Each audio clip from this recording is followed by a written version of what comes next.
Pessimism saves, optimism enslaves. What is up, winning team? And your girl's in an actually silly mood, which I wasn't, until I stepped outside and it was cold and it was raining and it was the winter. And I was just thinking about how much I love this time of year, right? And now I'm delirious. This is why I say to you guys, I feel like being outside is like, I have the equivalent experience to people that drink coffee in the morning. And I do love coffee, by the way. I love coffee.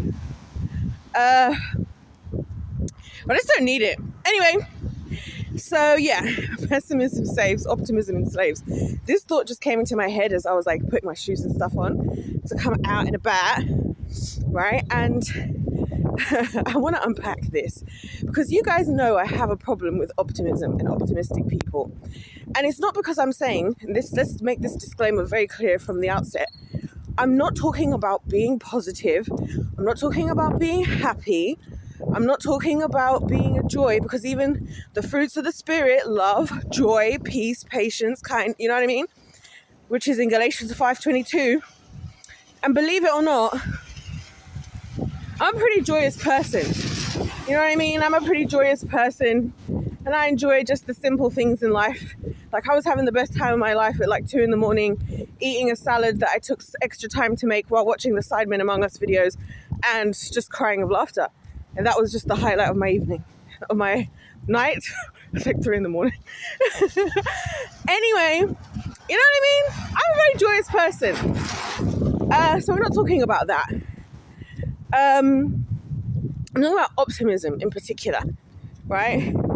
Seeing the glass half full. And that's actually kind of ironic that I actually even mentioned this, because I wrote the corniest, I've never told you guys this, out of just pure sheer embarrassment and cringe and like giving myself the absolute ick of it all. But in my university personal statement that I did to apply, it literally starts off, an optimist sees the glass half full. A pessimist sees the glass half empty.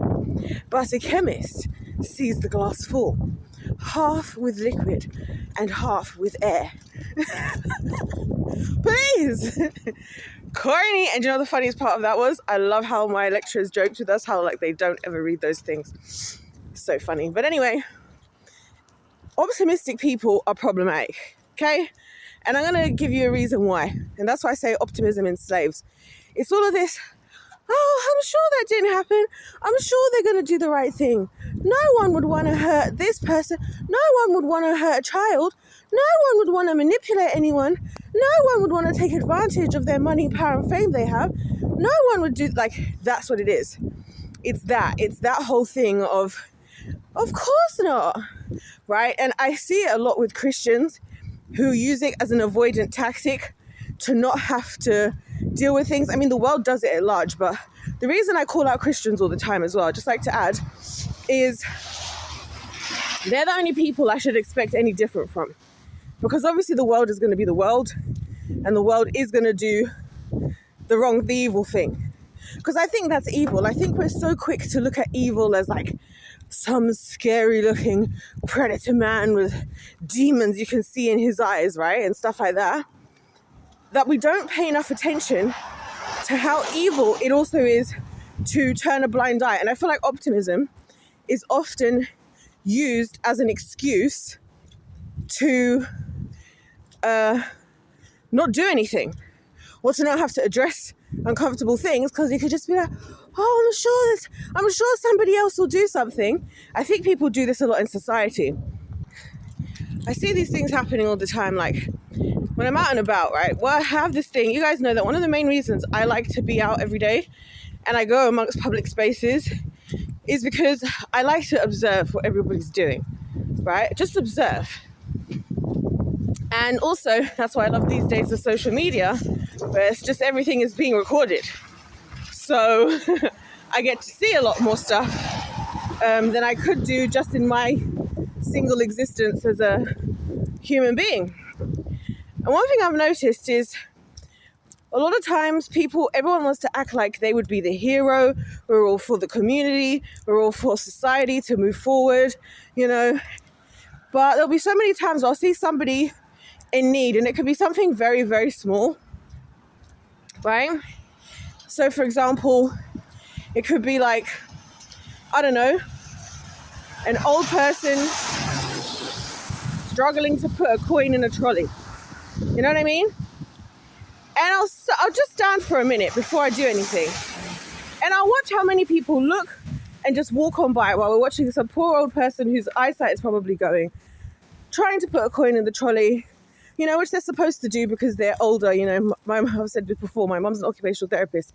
So she talks a lot about how throughout my life, she's always explained a lot about how important it is to try and remain active when you're older, and that, you know, a lot of them are designated to do certain tasks, like go to the shops or go for walks, you know, yada, yada, yada. That's why I find so much value in doing like what I'm doing right now. I'm just going on a walk, nothing crazy. Yeah, it's raining, whatever.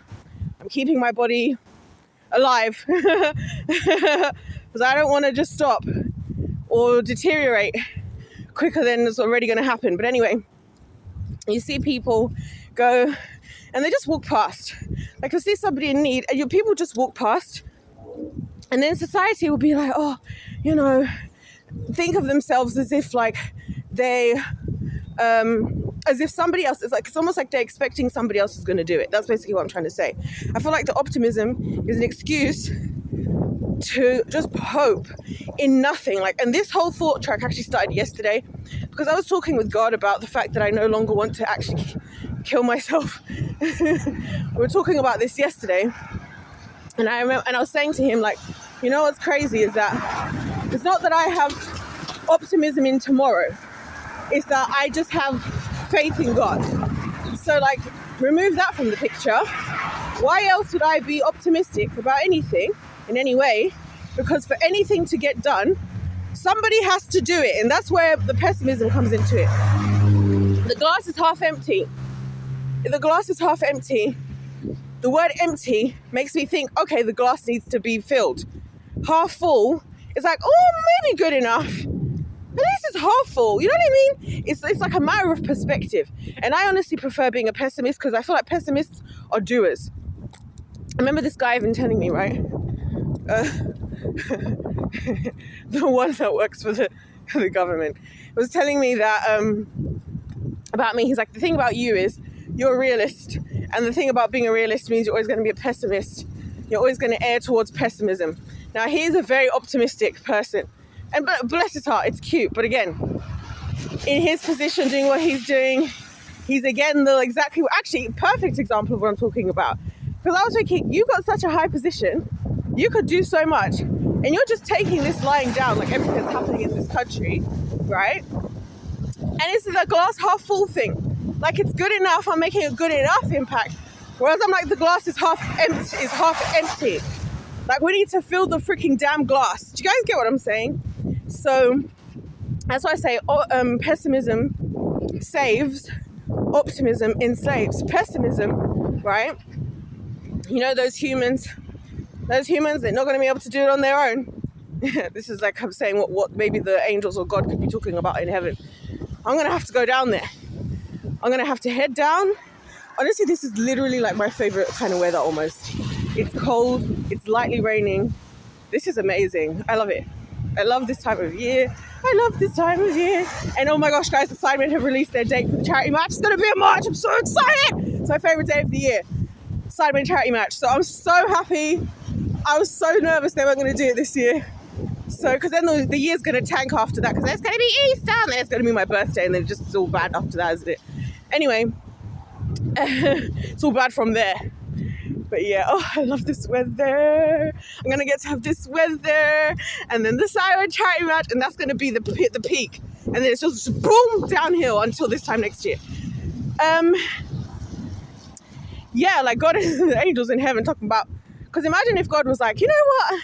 Let's just give the humans a chance. Maybe they'll do good enough. Maybe tomorrow will be a better day. Imagine, can you imagine? Where would we be, guys? We'd be screwed. If God was up there in heaven talking about, oh, it's fine. We'll just see what happens to the humans. I won't have a backup plan. I won't prepare Christ or anything. You know, I won't intend to send my Holy Spirit. You know, I'll create all these angels and these humans. We'll just hope for the best. Like, let's just hope for the best. Let's just hope that tomorrow's a better day. Because I'm like, if tomorrow's a better day, somebody's making it better. You know what I mean? You know why my day's better today? Because yesterday I planned for it. Yesterday I planned, I was like, I need to do this first thing. As soon as I get up, I'm doing this, I'm doing that, I'm doing this. I organized everything as such. I had everything ready and everything planned. That's why my today is better than yesterday. So that's what I'm saying about pessimism. If you're a pessimistic person, it's like, if I don't do it, maybe no one's going to do it. Optimistic person, I'm sure they'll be able to figure it out. And I'm sure. I hate it. And like, do you know what annoys me? You guys know? I think this might be my most irritating phrase that people say in life. And that is, we need more people like that in the world. Sorry? Become that person then, bro. Become that person. No, we need more people like that in the world. Become that person in the world. Become that person. Do you see what I'm saying? Become a doer. Pick up a shovel. You know what I mean? Pick up a brick. You know what I mean? Pick up something. Do something. Pick up a pen. Pick up, I don't know. You know what I mean? This is what frustrates me. And that's why I'm saying that pessimism saves, because you're like, hey, this might go to nothing. These humans, going back to the conversations in heaven, I don't know what actually did happen exactly, but can you imagine? God didn't have a plan in action for us and all this that we would create, all this chaos. Can you imagine? He just said, oh, we'll just see what happens. We'll hope that tomorrow's a better day. Can you imagine? Instead of sending Christ, he was like, we need more good people in the world. Do you see what I'm saying? That's why I'm saying optimism saves, literally. Optimism enslaves, sorry. Pessimism saves, optimism enslaves. Girlfriend. So, you know, optimism enslaving, yeah. The government, oh, I'm sure they're going to do the right thing. Why on earth would somebody in power want to take advantage of me?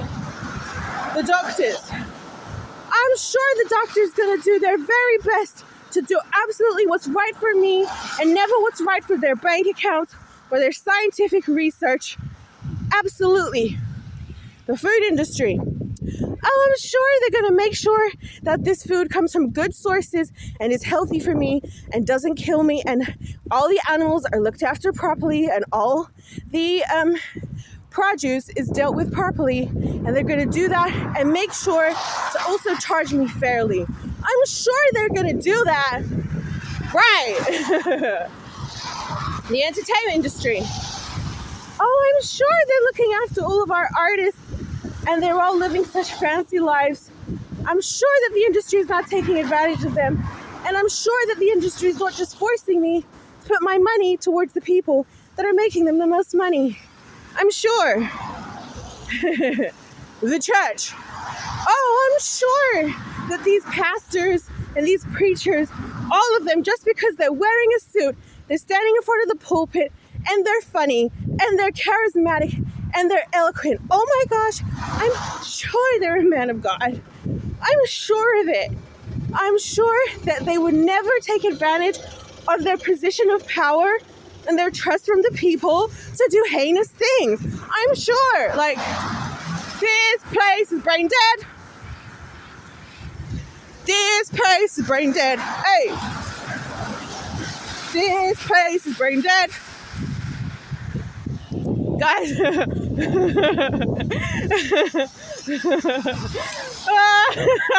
This place is so brain dead. Oh my gosh, just so I can't stand optimism. Can you guys see where I'm coming from? Like I said, it's not about being a negative Nancy, because I can't stand those people either. They're like, everything is going to be horrible. Everything is down the drain. Because guess what? You know what a drain has? You know what it has walls, and you can climb up those damn walls if you want to try hard enough. Just wait for you never know, a radioactive spider might get you. No, I'm just kidding. But on a serious note though, that's also the other thing about winning. It's like the pessimism of it all helps you to be a doer, because it's like people who like, it's like the thing I say to you guys about luck. Why I don't believe in luck. I think luck is an excuse for people who are not prepared to put in the same amount of work as somebody else. And I'll stand behind that. And I say that because there's a lot of things I've done with far less skill, talent, money, resources that other people have said that they couldn't do, and I've managed to do it with less. So, because if you want something bad enough, you'll make it happen. You see what I'm saying? If you want something bad enough, you make it happen. That's why I don't think there's an excuse for anything in the world and any state of anything. People act like, oh, the way the world is, there's nothing we can do. My one vote doesn't matter. Oh, that's the other thing that annoys me about people. My one vote doesn't matter. No, maybe not alone, but collectively. If we all collectively take our one vote, and I'm not just talking about voting, I'm talking about everything. I'm talking about if I go into a supermarket right now, right? Let's say 100 of us go into a supermarket right now, right? And when we go in there, we all decide to buy the same one product, right? Chances are the store's going to realize, oh, these shelves keep getting cleared out. We're going to buy more of these. And then they're going to get more, and they're going to get more as long as we keep coming in and as long as they keep clearing out. They might even start doing a discount. They might even start telling the manufacturer, hey, this product is really popular. Like, you might want to try some new flavors. You might want to try some new versions of this because it's going crazy. But then at the same time, if we 100 people going into the store then decide we're not buying that product and we're buying the product next to it, of which there's only like one shelf of it, right? Let's say. Again, the tides will turn. They'll end up putting the other ones on reduced, or giving them away, or throwing them away. And then as we continue to buy that new product, because the powers of the people, do you understand what I'm saying? The product will start to increase on the shelves. I see it happening. This is why I spend a lot of time, like I say, out just observing things. This is why I love to go in all the grocery shops, right? Because I'm like, I wonder what... I'm paying attention to all the products and all the prices and how things are changing in different seasons. And I'm realizing they're trying to do their best to take advantage of us, whilst we don't realize we're the one driving them. Because a lot of these prices in the supermarkets, you know what? If everyone's so upset, all we'd have to do is collectively just not go to any of them.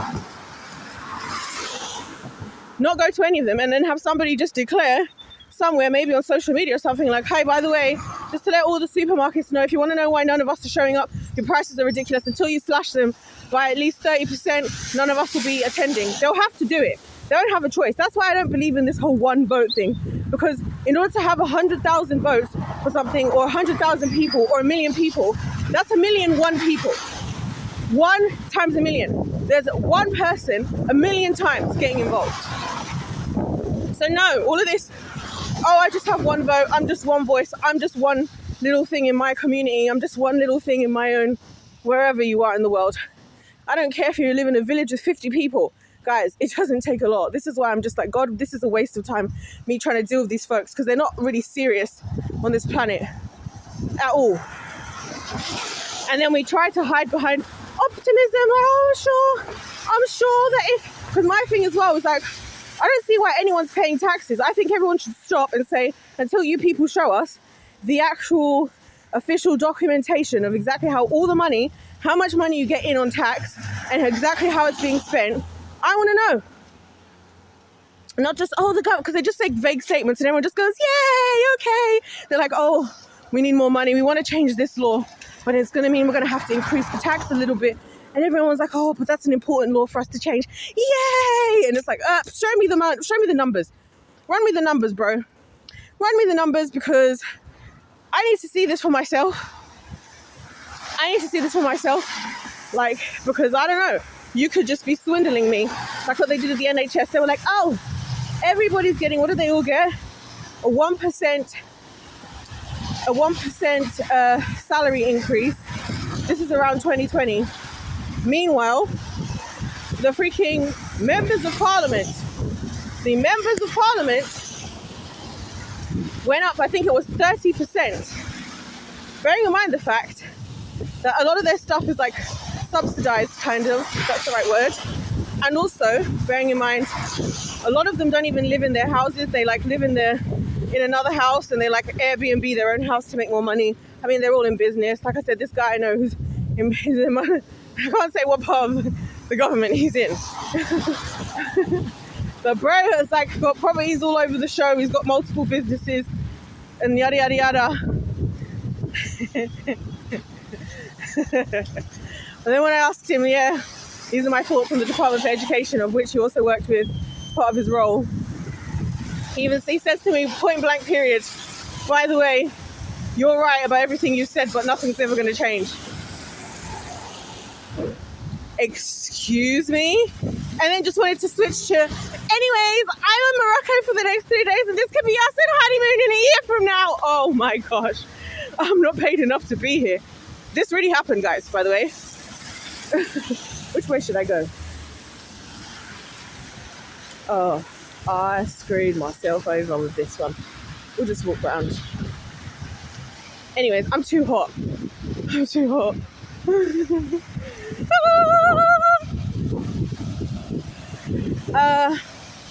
Hold on a minute, guys. I need to get my bearings. Honestly, I've actually brought up a perfect example of exactly what I've just been talking about. Because this guy works in the government. He's above a member of parliament. He's like saying, when you get into this conversation about education, I tell him my thoughts. He says, you're right. I'm like, thank you, right? So this, again, a lot of times people, when I say things, I think people don't realize I'm getting a lot of information straight from the horse's mouth, as it were, right? I'm doing that.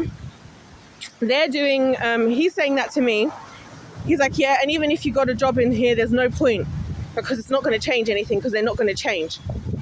I was respectful and thankful to him for actually just saying it for what it is, and I had respect for that. And then I also lost respect to the fact that what little ball energy that is, because like, bro. But anyway, like, where is people's fight? Where are the people ready to lose things in life, like, for the sake of their like beliefs and morals and values? You know what I mean? People are too comfortable as slaves in Egypt. That's what I'm saying. It's too comfortable. Where are the people willing to fight? He's like, oh, you should, I have this lovely property by the seaside. You should come and stay here if you want. Oh my gosh. Anyway, and by the way, guys, this all just started because I wrote a comment under something on Instagram, and then this guy DMs me. I don't even have Instagram anymore. I've deleted it off my phone and my computer because, boy, I can't even comment. Anyway, the reason I'm mentioning him again, is because then you'll have the optimistic people of the world like, well, I'm just going to go and get a job and I'm going to go into the system and I'm going to change it for the better. But then A, are you actually prepared to do what it takes to change it for the better? B, sometimes you have to realize that if something wanted to change for the better, it would do. It's like with the relationships. That's one of the things I've learned is like the same way that I wake up every day and I make the choice to be the person that I am and I make the choices that I make of how I'm going to deal with people and stuff. Other people have the same exact opportunities. They wake up every day and they choose to be who they're choosing to be. So a lot of us need to learn the lesson of stop trying to change people or trying to whatever. They've woken up every day and they've decided who they want to be. This is what I'm saying. The world wakes up every day and decides how it wants to be. So all this optimism, like I said, it's just an excuse a lot of times. Either it's an excuse to not do anything, right? Which creates slaves because they're now all living under this system because everybody keeps trusting in all these organizations, despite the fact these organizations repeatedly show they don't have our best interest at heart, but we still believe in a better tomorrow. And for what? I believe in God of yesterday, today, and forever. I believe that God who is not a man, he should lie. I believe that God who will never leave me nor forsake me. I believe God who said he'll do exceedingly abundantly above all I could ever ask or think. I believe in God who sent Christ, who came to give us life and life abundantly. That's the God I believe in. That's what I believe in. That's the tomorrow I'm believing in. I'm not believing blindly in tomorrow and trusting in like somehow that us humans are going to do anything valuable. I would be so stupid. Like, I honestly think, this is why I get so annoyed being around the world, because I've realized that people don't really use their brains as much as, like, I really just didn't realize that people really don't really use their brains. And now that I'm coming to realize that, I'm like, oh my gosh, no wonder I find everybody so insufferable, because people just say stuff and I'm like, that doesn't make sense. You're saying tomorrow's going to be a better day. How? As of who? Because of who? Jesus was like, I'm going to come and die on the cross for you. I'm going to make tomorrow a better day. God says, I'm going to make tomorrow a better day. I'm going to do this. God always takes responsibility for the outcome. That's the example he gave. That's why when people talk about being Christ-like, and you're just like, oh yeah, we'll just pray for you. We're praying for you. Do the damn work. What help do they need? Are they struggling? Do they need money? Do they need food? Do they need a place to sleep? Do they need somebody, just an ear to listen to them? Do they need help with something? Do you know what I mean? Just be an ear to listen. Just be the person, rather than, oh, I'll pray for you. I'll pray for you. Oh, okay. Like a lot of things, yes, obviously, I'm not saying praying doesn't matter, guys, because absolutely we can't always do all the things we want to do. And I always say to people, I'm like, I wish I could do more, but I still can do the best thing I can do is pray. You know, I'm 100% believer in prayer. You know what I mean? But I'm just saying that, like, a lot of these things are just excuses. As I'm saying, optimism is just an excuse, and then it creates enslavement, because you make an excuse to not have to be the person doing the doing, or you fall under deception to the idea that you trust that humans by themselves are actually going to choose good over evil, which is just not the case. This is why I feel like this whole series is why I'm laying this out for you all, because I don't want to hear anybody ever try to tell me ever again that us as humans are inherently good. I never want to hear that again. It's getting a bit heavier in rain, which I honestly love. Anyways, I'm going to go in a second. I'm going to go now, actually, and enjoy the vibes. I got to go to the store. I'm going to a different supermarket to do, you know what I like to do, but I got to get a few things. I'm going to do a bit of meal prep because, you know, I've got a lot of stuff to do.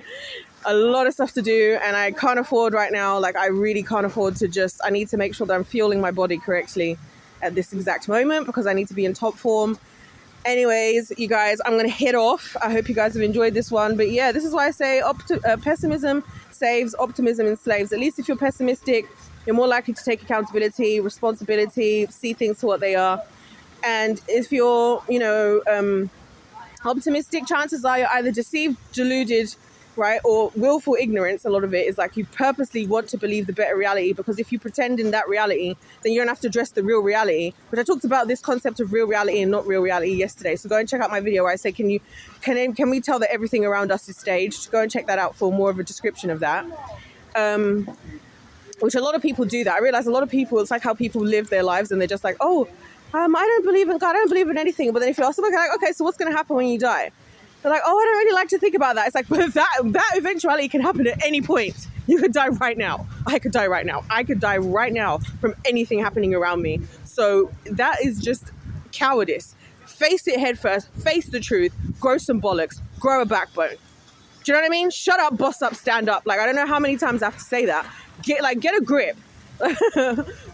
Because if I could just die now, like I could just die now, and then what? Oh no, God, but tomorrow was going to be a better day. Little did you know there was no tomorrow for you. Little did you know there was no tomorrow. Sometimes tomorrow isn't a better day. We saw this with Saul when he was trying to talk to God and God didn't reply to him. And that's the only time I've ever seen God just not reply. But that's because he just kept repeatedly being disobedient, right? Then as soon as Saul, so that happens, Saul goes to the freaking necromancer. You guys have seen it. It's in our Samuel playlist, 1 Samuel, 2 Samuel. And you got David and Saul. You've seen it in there. And then he goes to necromancer because God's not helping. And then the necromancer brings up Samuel, right, who had died at this point. And then Saul goes, hey, can you please get God to respond to my text? Like he left me on red. Like why is he not responding? I can see that he's online. I can see he just posted on his Instagram stories, and all of this, yeah. And then Samuel's like, bro, first of all, I don't know what in the devil you're doing right now going this route to get to me. Second of all, see you tomorrow. Because you're about to join me. You're about to join me on the other side. That's your tomorrow. Your tomorrow's not a better day, my friend. Your tomorrow is a darker day. And that darker day starts 6 feet under. Because you're about to... Anyways, guys, I'm going to go. I'm getting delirious. I'm going to go.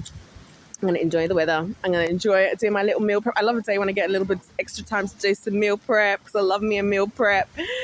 Doing me a meal prep. I got a lot of stuff to do. Busy day. Busy day.